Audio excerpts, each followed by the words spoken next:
let's open up the file locking.ai inside of your source files, and you can see I've refined our last scene a little bit. I know that I didn't put a whole lot of effort in while recording the video, but I said let's polish this up a little bit. But you'll also notice I'm not doing anything that we don't know how to do already in here. Let me break it down for a second just so we can go over it. Here we have a ball.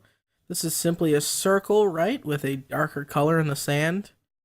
This is just several layers layered on top of each other for the two water and two sand layers. Little birds are simple little brush strokes, and the clouds, as you can see, are circles.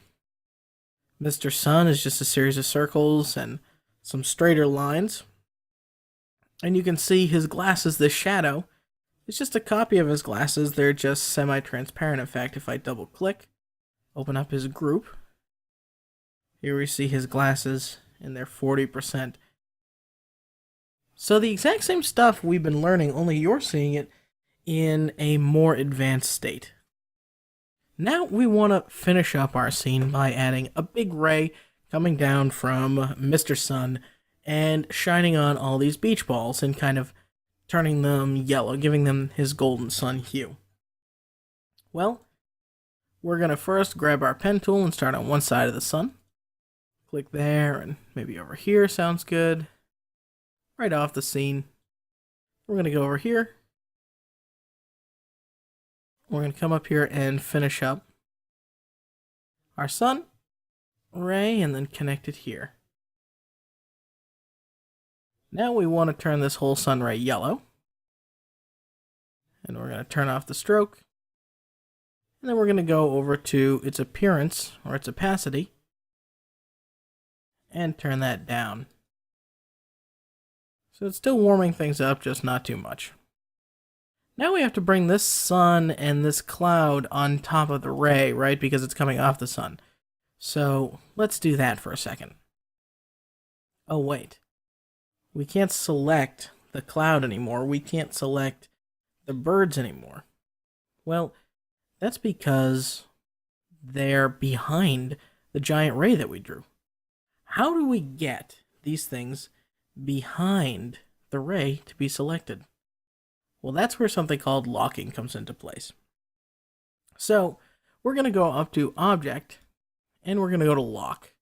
We're going to lock the selection, and you can see Command 2 will do this too. So I'm going to select that from our menu. And now you can see I can grab our cloud and our sun holding down Shift. And I can right click those, arrange them, and bring them to the front. Now I can even select our beach ball, or what if I want to edit this path? Well, I have to unlock the object. You can see no matter how hard I try, I can't access this ray. I can't direct select it either. So I have to go to Object and Unlock All. And you see this unlocked the blue sky in the background too. Yeah, I started off this file with the blue sky locked. So the problem with unlocking and locking is when you unlock, you always unlock everything. If you locked a bunch of things, they're all going to unlock. If you only want to unlock one thing, well, sorry, you're going to have to try some other way. Along with locking, you can also hide things. So if I want to hit Command 3, that hides an object. If I want to bring it back, I do Command Option 3, and that will bring it back in the exact same layer that it was on, so above the beach balls, under the sun. Just like locking is Command 2, and unlocking is Command Option 2. So adding in that Option key into your keyboard shortcut does the reverse of whatever the original process was. That means if you want to lock something and not be able to select it, you're happy with where it is, or you just want to get to something under it and it's semi-transparent, Command 2 to lock.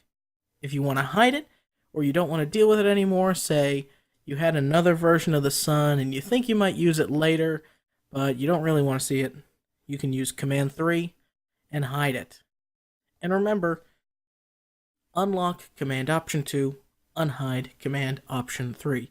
This is going to become a powerful tool in your Illustrator workforce, but you may not use it right away. It's really going to be for your advanced scenes, and we're certainly going to use it when we go to create that video game cover. So, lock, unlock, hide, unhide.